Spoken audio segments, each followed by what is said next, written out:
L'ours et la carotte. Une émission d'environnement proposée par Nicolas Saint-Martin et Claire Keiruga. Les migrations de population sont une des conséquences peu ou mal connues du changement climatique. Nous avions déjà présenté le regard du très médiatique François Gemène, mais cette fois-ci, c'est celui de Marine Denis et de Paloma Moritz de l'association Youth on the Move que nous vous proposons. Elles reviennent du Bangladesh, pays on ne peut plus touché par la montée des eaux, où elles ont rencontré, caméra sur l'épaule, d'autres jeunes qui, comme elles, réfléchissent à des solutions pour l'avenir. Leur ambition, faire un documentaire, des images qu'elles ont tournées, pour sensibiliser le public à cette nouvelle question écologique, culturelle et géopolitique. Alors, bonne écoute à vous. Bonjour. Bonjour. Alors, on peut dire où on est ici ? Oui, bien sûr. Ah ben voilà, Paloma arrive. On est au centre de recherche Media Lab, qui est rattaché à Sciences Po Paris. Et c'est un centre de recherche qui a été créé par Bruno Latour. Alors tu travailles ici, hein ? Voilà, moi je travaille ici, je suis assistante de recherche ici pour un projet de recherche européen qui s'appelle EDGE et en parallèle je fais mon doctorat en droit international public. Mais on n'est pas là pour parler de ça. Bonjour Paloma. Bonjour. Les journaux étouffés. On y va. On va se mettre au chaud, il fait pas très chaud. Alors toi Paloma, tu es journaliste ? Oui, voilà, exactement. Moi, je suis journaliste pour Spicy, qui est un média de reportage et de documentaire en ligne. Je réalise des documentaires pour eux. D'accord. Allez hop. Alors, qu'est-ce que vous avez créé ? Avec Charlotte Blondel, on est les cofondatrices d'un projet de recherche qui s'appelle Youth on the Move, qui a été créé en 2015.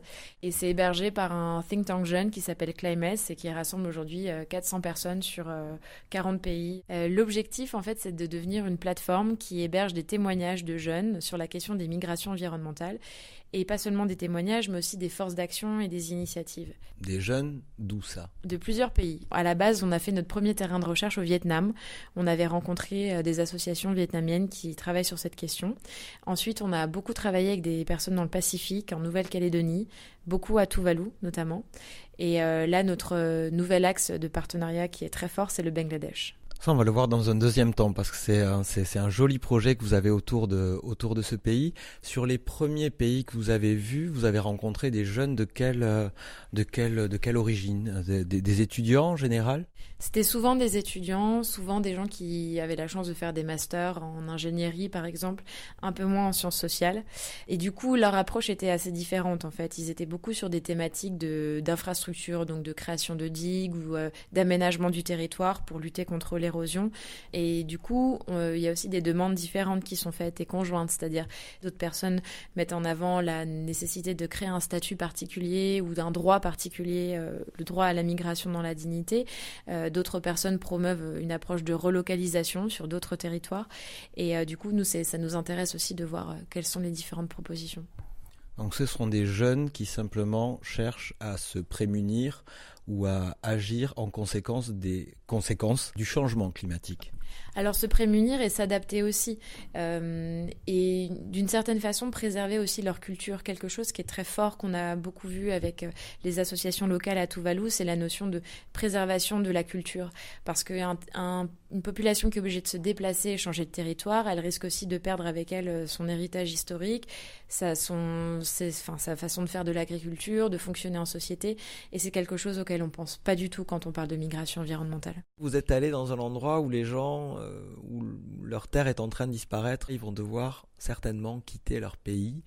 Il s'agit d'un pays qui est au niveau de la mer, dans un delta, c'est le Bangladesh. Alors là-bas, vous êtes parti pour un projet bien particulier qui est celui de faire un documentaire, c'est bien ça ? Oui, c'est exactement ça. En fait, le premier projet qu'on avait avec Youth on the Move, c'était de faire un documentaire qui ressemblerait un peu à celui de demain. Moi, je sais que c'est un documentaire qui m'a fait beaucoup de bien quand je l'ai regardé parce que je me suis dit, enfin quelque chose qui parle d'écologie et qui n'est pas catastrophiste et qui n'est pas pathétique et qui fait pas passer les écolos pour des gens un peu bizarres ou marginaux. Et je me suis dit, mais ce serait peut-être bien d'utiliser un peu ce format aussi d'innovation sur la question des migrations environnementales, qui est un sujet très douloureux, un peu lointain aussi, et dont on brosse toujours un portrait très pessimiste en fait sur cette question-là. Alors qu'il faut simplement avoir un regard Lucide, c'est ça? Lucide et aussi ne pas perdre confiance dans le fait que les gens sont force de proposition et que les gens savent de quoi ils parlent quand leur territoire est touché par ces choses-là et c'est à eux qu'il faut faire confiance en premier lieu. Donc c'est aussi bien, je pense, de valoriser leurs actions. Autrement qu'en leur disant c'est terrible, votre territoire va disparaître. Et donc c'est ça qu'on a cherché aussi en voulant faire ce documentaire. Et notre choix s'est tourné vers le Bangladesh parce que c'est un État particulièrement sensible aux effets du changement climatique et à la détérioration de l'environnement de façon générale.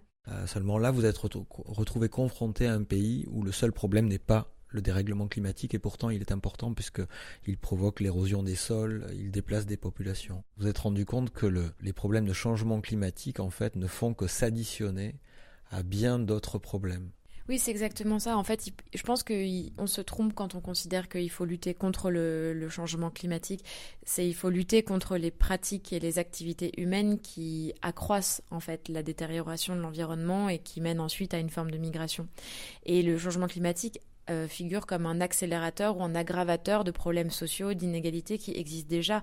Il y a une situation de corruption, de pauvreté et d'absence d'éducation au Bangladesh qui existe depuis la création de l'État dans les années 60 et qui tend à être accrue ou en tout cas aggravée avec ces problèmes environnementaux. Et on s'aperçoit qu'en fait, la question de l'environnement, elle vient davantage creuser les inégalités qui existent en fait depuis toujours. Et c'est là où la situation est très injuste et où à la fois elle peut permettre de faire évoluer aussi les consciences dans le sens où elle concerne tous les territoires. C'est-à-dire que tous les territoires, mais des territoires dans le nord aussi, sont soumis à ces pressions-là. On l'a vu récemment avec l'ouragan qui a dévasté les Antilles ou la Louisiane et ça a dévasté aussi Haïti. Mais dans un certain cas, on est dans un pays pauvre et dans l'autre, on est dans les États-Unis. Il n'empêche que les dégâts sont les mêmes. Donc la question, c'est plus quel fonds de réparation, quel taux de PIB on a aussi, quelle solidarité internationale on a pour s'adapter en fait à ces catastrophes qui vont arriver, je pense, de plus en plus régulièrement. Alors il y a une autre question importante, c'est le statut de ces personnes-là. C'est-à-dire Bangladesh, c'est quoi, 160 millions d'habitants sur un petit territoire, c'est un pays très surpeuplé. S'ils ont besoin de bouger, alors pour l'instant ils bougent plutôt à l'intérieur de leur pays, mais il est possible qu'un jour ils soient obligés d'aller dans les États voisins. Le problème majeur, c'est que la Convention de Genève, en droit international, ne reconnaît pas aujourd'hui le critère environnemental comme un critère un motif de persécution qui peut permettre aux personnes d'obtenir le statut de réfugié en droit international. Donc on a un vide juridique très fort sur cette question. Il faut coupler à ça le fait que l'Inde est un pays qui tend à assurer sa souveraineté dans le continent d'Asie du Sud et qui ne voit pas d'un bon œil la possibilité pour des millions de Bangladeshis de venir sur leur territoire, déjà très densément peuplé. Du côté de la Birmanie, il se pose aussi une question de culture et de religion qui est très forte. On voit ça avec les Rohingyas qui préfèrent fuir vers le Bangladesh où ils peuvent aussi avoir des conditions de vie et un respect de leur culte beaucoup plus fort qu'en restant en Birmanie. Donc c'est un problème en fait qui est assez inextricable où je pense que la solution n'est pas celle du droit international, qu'aujourd'hui avec des États aussi fermés en fait sur la question des frontières et des migrations comme le sont les États-Unis, l'Australie, la Chine et l'Inde, peut-être aussi une certaine partie des États européens, c'est compliqué de promouvoir la création d'un nouveau statut. Et je pense que si il doit y avoir des flux de migration, ils seront en fait encadrés par des cadres bilatéraux et des accords de coopération entre plusieurs États. Mais le Bangladesh, il va pouvoir faire des accords avec qui ? Alors dans la région un peu plus lointaine, on peut penser à l'Indonésie ou la Malaisie, qui sont des territoires avec un grand pourcentage de la population qui est musulman. Et puis on peut ensuite imaginer des accords potentiels avec certains pays du Golfe ou certains pays au Moyen-Orient. Je pense qu'il y a beaucoup à jouer en fait sur la culture, sur la religion musulmane. Alors Paloma, ce documentaire, il en est où ? Pour le moment, on a sorti un teaser en français et en anglais. Et là, notre enjeu, c'est justement de le monter. Et finalement, on sait qu'on peut raconter 15 histoires différentes avec ce documentaire. On vient d'évoquer plusieurs questions qui sont passionnantes, qui sont extrêmement complexes. Et l'idée, c'est de faire un film, un documentaire de création qui fasse passer tous ces messages-là et qui donne envie aux gens d'agir. Alors où est-ce qu'on peut le voir, ce teaser ?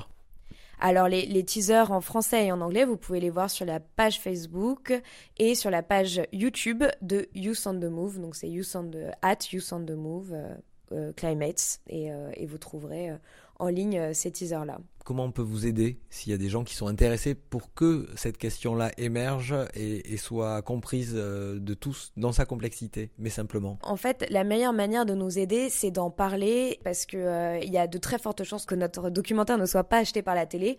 Donc voilà, c'est un documentaire qui va exister que parce que des personnes vont en parler, des personnes vont saisir de ces problématiques-là et être aussi, vouloir créer des prises de conscience autour d'eux. Maintenant, la seule chose qui nous manque, c'est de l'argent et du temps.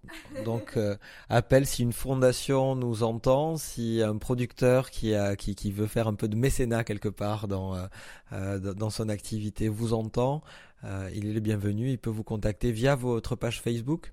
Tout à fait, vraiment, tout mécénat est vraiment le bienvenu. Il faut tout de même que ça reste éthique, évidemment. Mais oui, voilà, ouais, toute personne intéressée, mais même ne serait-ce que pour aussi prendre part au projet, parce que on a besoin justement, comme je le disais, le principal enjeu, c'est aussi la communication. Donc, on a aussi besoin de gens, il y a des gens qui sont intéressés pour nous aider sur la communication, pour être community manager sur le projet, pour nous aider à trouver des financements aussi, justement, qui nous contactent vraiment. On a besoin de toutes les énergies possibles et imaginables. Merci à toutes les deux. Et donc, comment s'appelle le film au fait ? Banya, Banya, avec une apostrophe après le N, et ça veut dire inondation en bangladeshi. Merci à toutes les deux. Et donc, on viendra voir quand le documentaire sera fini. Et on lui souhaite en tout cas beaucoup de chance et beaucoup de réussite. Merci, au revoir. Merci beaucoup.